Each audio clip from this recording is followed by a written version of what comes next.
ரஷ்யாவில் மருத்துவம் பயில சிறந்த ஒரு அரிய வாய்ப்பு.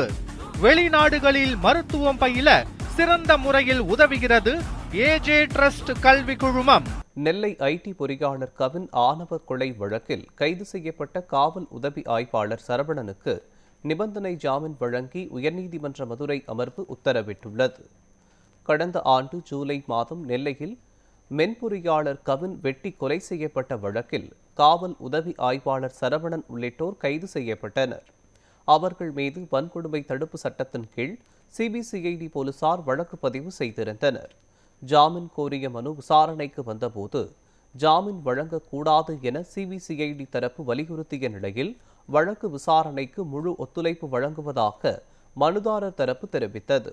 இதையடுத்து நீதிமன்றம் சாட்சிகளை சந்திக்கவோ அல்லது கலைக்க முயற்சிக்கவோ கூடாது என்றும் தினசரி காவல் நிலையத்தில் கையெழுத்திட வேண்டும் உள்ளிட்ட நிபந்தனைகளுடன் ஜாமீன் வழங்க உத்தரவிட்டது.